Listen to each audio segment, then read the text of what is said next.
আসসালামু আলাইকুম। সিএসসি টিউটোরিয়ালের পক্ষ থেকে সবাইকে স্বাগত জানাচ্ছি। আমি মোহাম্মদ মাসুম প্রামাণিক। এসি টিউটোরিয়ালের আজকের পর্বে আমরা দেখব ইট ডাটার অপটিমাইজেশন, অনেক ইম্পর্টেন্ট এবং অন পেজের এই কাজটা করলে আমাদের মোটামুটি অন পেজের বেসিক যে কাজগুলো সেই কাজগুলো শেষ হয়ে যাবে। সো আজকে আমরা দেখব ইন্টারনাল অপটিমাইজেশন, কিভাবে আমরা একটা ওয়েবসাইটের জন্য ইন্টারনাল অপটিমাইজেশনটা করতে পারি। সো আমি একটা ওয়েবসাইটে লগ ইন অবস্থায় আছি, আমার যে ওয়েবসাইট। সো এই ওয়েবসাইটে আমি যদি অপটিমাইজ করতে চাই তাহলে আমার প্রত্যেকটা পোস্ট, প্রত্যেকটা পেজ, প্রত্যেকটা প্রোডাক্ট কিংবা প্রত্যেকটা ইমেজ সব কিছু অপটিমাইজ করতে হবে। তারপরে ইন্টারনালি কিছু অপটিমাইজেশন বিষয় আছে, যে পেজগুলো আমি বা যে পোস্টগুলো আমি অপটিমাইজ করব সেগুলোর একটা অ্যাওয়ে আছে, সেই জিনিসটা আমরা আজকে দেখব। সো আমি পোস্টে যাচ্ছি, পোস্ট থেকে অল পোস্ট।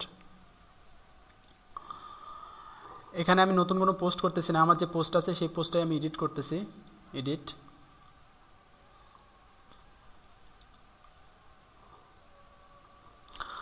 ওকে, সো আমাদের টার্গেটেড যে কিওয়ার্ড, সেই কিওয়ার্ডটা আসলে গুগল বুঝতে পারে না। সেই কিওয়ার্ডটা কিছু লেখা আছে, যেমন কিওয়ার্ড ডেন্সিটি একটা বিষয় থাকে, যে আমি যে আর্টিকেলটা লিখতেছি এই আর্টিকেলের কিওয়ার্ড ডেন্সিটি কেমন হবে, অথবা আমার যেখানে মেইন যে ওয়ার্ড বা যে ওয়ার্ড অনুসারে আমি এখানে আর্টিকেলটা লিখতেছি সেই ওয়ার্ডটা কি, অথবা আমার মেইন যে ওয়ার্ড এই ওয়ার্ডটা সম্পর্কে যদি ইউজার যদি আরও বেশি বেশি জানতে চায় তাহলে তাকে কোথায় যেতে হবে, বা সে কীভাবে আদার সোর্সগুলো পাবে, বা আমি এই আর্টিকেলটা কীভাবে আরও ইউজার ফ্রেন্ডলি করে তুলতে পারি।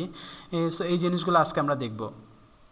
সো ইন্টারনাল অপটিমাইজেশনের মূল বিষয়টা হলো এখানে আপনার ফার্স্টে যে টপিকস, সেই টপিক্সটা আপনার আর্টিকেলে যেগুলো যেসব জায়গায় থাকবে সেগুলো একটু আমরা বোল্ড করে দেব, একটু হাইলাইট করে দেবো, যেন গুগল বা অন্যান্য ইউজাররা সহজে বুঝতে পারে যে হ্যাঁ, এখানে মেইন প্রোডাক্ট হচ্ছে এসইও এবং এসইও রিলেটেড এই জিনিসগুলো এখানে প্রাধান্য দেওয়া হচ্ছে।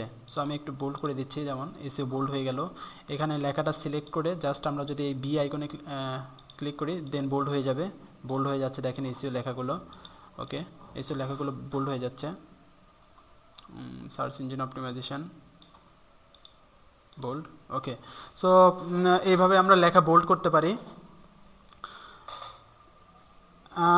দেন দেখেন আমাদের হচ্ছে ইন্টারনাল অপটিমাইজেশনে কিওয়ার্ড ডেন্সিটি যে বিষয়টা, সেটা হচ্ছে যে আমি সাপোজ এখানে 200 ওয়ার্ডের একটা আর্টিকেল লিখবো, এই 200 ওয়ার্ডের মধ্যে আমি কতবার আমাদের মেইন ওয়ার্ডটি এখানে ইউজ করতে পারবো। সাপোজ যদি আমি অন পেজ এসইও সম্পর্কে এখানে একটা আর্টিকেল লিখি অন পেজ এসইও সম্পর্কে, তাহলে আমার অন পেজ এসইও সম্পর্কে 200 ওয়ার্ডের মধ্যে টোটাল কতবার এসইও অন পেজ এই কথাটা থাকবে, এটা হচ্ছে কিওয়ার্ড ডেন্সিটি।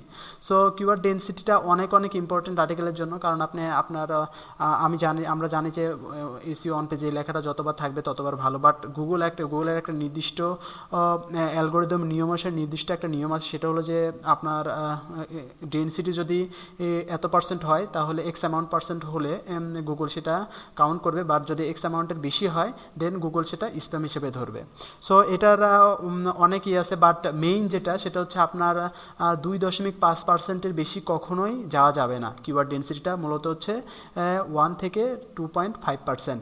সো আমরা সবসময় আমি যেটা জেনারেলি ইউজ করি সেটা হচ্ছে আমি ইউজ করি 1.5 থেকে 2। সো আপনারাও ট্রাই করবেন যে 1.5% অথবা 2%, মানে আপনার যদি সাপোজ 200 ওয়ার্ডের একটা আর্টিকেল লিখেন, সেখানে আপনি 2বার এসইও অন পেজ লেখাটা ইউজ করবেন বা এসইও অন পেজ লেখাটা আনবেন, অথবা আপনার যদি 2.5% যদি হয় তাহলে হচ্ছে আপনি 3বার ইউজ করতে পারেন। সো এই জিনিসটা মাথায় রেখে আসলে আমাদের আর্টিকেলটা লিখতে হবে। সো এখানে ধরেন আমাদের 200 ওয়ার্ডের একটা আর্টিকেল আছে। সো 200 ওয়ার্ডের আর্টিকেলের মধ্যে আমি যদি এখানে আমাদের মেইন ওয়ার্ডটা যদি সার্চ ইঞ্জিন অপটিমাইজেশন হয়, এই সার্চ ইঞ্জিন অপটিমাইজেশনটা আমরা 2বারের বেশি ইউজ করব না, সেটা গুগলের মানে যে অ্যালগোরিদম আছে সেটা আসলে ফলো করবে না। সো আমরা সবসময় ফলো করবো যে গুগলের অ্যালগোরিদম, এবং আমরা কিওয়ার্ড ডেন্সিটিটা ঠিক রাখবো। সো আপনারা আশা করি যে সবাই বুঝতে পারলেন যে কিওয়ার্ড ডেন্সিটিটা আসলে কি। সো আমার এখানে যদি 200 ওয়ার্ড থাকে, আমি অবশ্যই 200 ওয়ার্ডের মধ্যে 2বারের বেশি বা 3বারের বেশি এসইও অন পেজ এই লেখাটা ইউজ করতে পারবো না, সেটা গুগল কাউন্ট করবে না। সো এখানে আমি এসইও সম্পর্কে একটা কন্টেন্ট লিখলাম, এবং এসইও ধরেন এখানে আমার অনেক কয়বার আছে, বাট আপনারা এসইওটা ট্রাই করবেন যে কিওয়ার্ড ডেন্সিটিটা যেন অবশ্যই 2.5%-এর বেশি না হয়। ওকে, এটা গেল কিওয়ার্ড ডেন্সিটি। কিওয়ার্ড ডেন্সিটিটা অবশ্যই খেয়াল রাখতে হবে। 2 নাম্বার হলো এখানে আমাদের ইন্টারনাল লিঙ্কিংয়ের কিছু বিষয় আছে, যেমন হচ্ছে এসইও সম্পর্কে আমার হচ্ছে আর একটা পেজ, সাপোজ এসইও সম্পর্কে আমার একটা, এটা হচ্ছে আমার এসইওর পোস্ট বা এসইও পেজ আছে আমার একটা। সাপোজ যদি আমি এখন জামালপুর আইটিতে যাই, জামালপুর আইটিতে গেলাম, পেজ লোডিং হচ্ছে, ওকে, সার্ভিসে যদি যাই, এখানে দেখতে পাচ্ছি আমার এসইও সম্পর্কে একটা পোস্টই আছে, সো পেজই আছে একটা। সো এসইওর যদি এই পেজে যাই, এই পেজে ধরেন আমার এসইও সম্পর্কে আরও ডিটেলস লেখা আছে। সো এই পেজটা আমি ইন্টারনালি এখানে কানেক্ট করে দিতে পারবো এই পেজের পোস্টের ভেতরে, যে হ্যাঁ আমি এখানে ফার্স্টে লেখাটা সিলেক্ট করলাম, দেখেন সার্চ ইঞ্জিন অপটিমাইজেশন লেখাটা সিলেক্ট করলাম, দেন এখানে এডিট লিঙ্ক, ইনসার্ট লিঙ্ক, দেন আমি এখানে পেস্ট করে দিলাম আমার পেজটা, দেন ওকে, দেন দেখেন এটা একটা কালার চলে আসে, তার মানে এর মধ্যে আমার একটা লিঙ্ক আছে। যদি কেউ এই সার্চ ইঞ্জিন অপটিমাইজেশন সম্পর্কে জানতে চায় বেশি বেশি করে, তাহলে সেটা পাবে। অথবা ধরেন এখানে হোয়াইট হ্যাট এসইও, এই হোয়াইট হ্যাট এসইওর উপর আমার একটা পেজ আছে, এই পেজটা আমি এখানে অ্যাড করে দিতে পারবো। বা এখানে ব্ল্যাক হ্যাট এসইও সম্পর্কে একটা পেজ আছে, বাট ব্ল্যাক হ্যাট এসইও সম্পর্কে কিন্তু এখানে লেখা নেই, বাট আমার একটা পেজ আছে। এই পেজগুলো যে এই যে ইন্টারনালিভাবে আমি কানেক্ট করে দিচ্ছি, এটাকেই বলা হচ্ছে ইন্টারনাল লিঙ্ক। সো এই ইন্টারনাল লিঙ্ক অনেক অনেক ইম্পর্ট্যান্ট একটা বিষয়, সেটা হচ্ছে আপনার ওয়েবসাইটের মধ্যে অনেক প্রোডাক্ট থাকতে পারে এবং এই আর্টিকেল লেখার সময় অনেক প্রোডাক্টের নাম চলে আসতে পারে, বাট ওই প্রোডাক্টটা সম্পর্কে যদি কেউ জানতে চায়, তাহলে এখান থেকে ক্লিক করে যেন সে শর্ট টার্মে মানে আপনার প্রোডাক্টটা সম্পর্কে জানতে পারে। সো এর জন্য আসলে ইন্টারনাল এই লিঙ্কগুলো করা হয়, সো এটা অনেক ইম্পর্টেন্ট।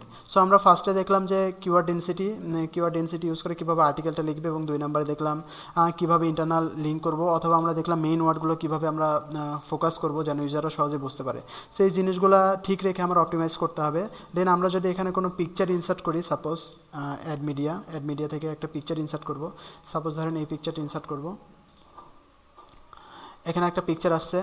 সো এই পিকচারটা ধরেন আমি মাঝে আনলাম, বাট এই পিকচারের মধ্যে কোনো লিঙ্ক নাই, এই পিকচারটা একবারে এমটি পিকচার। বাট আমি চাচ্ছি যে হ্যাঁ এই পিকচারের মধ্যে একটা লিঙ্ক থাকবে, যেমন এই পিকচারটা যে রিলেটেড পিকচার, সো এই রিলেটেড আমার একটা ডিটেলস একটা পেজ আছে, সো এই পেজটা আমি এখান থেকে কানেক্ট করে দিতে পারবো। সো ফার্স্টে হচ্ছে আমি পিকচারটা সিলেক্ট করলাম, দেন এডিট, দেন এখানে দেখেন, এখানে যদি আমি ক্লিক করি, এখানে আমি অ্যাড্রেসটা দিয়ে দিলাম, তাহলে আমার ইমেজে যদি এখন থেকে কেউ ক্লিক করে, দেন আমাদের মূল ওয়েবসাইটটাতে চলে যাবে।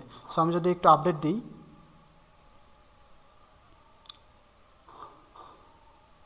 আপডেট দিলাম, ভিউ পোস্ট,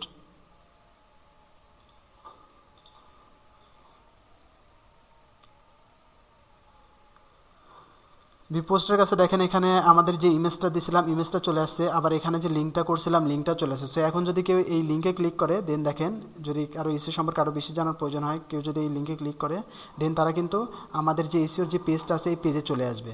অথবা যদি ধরেন কেউ ইমেজটা সম্পর্কে আরও বেশি জানতে চায়, ইমেজে যদি কেউ ক্লিক করে, দেন আমাদের কিন্তু এই টার্গেটেড পেজে চলে আসতেছে।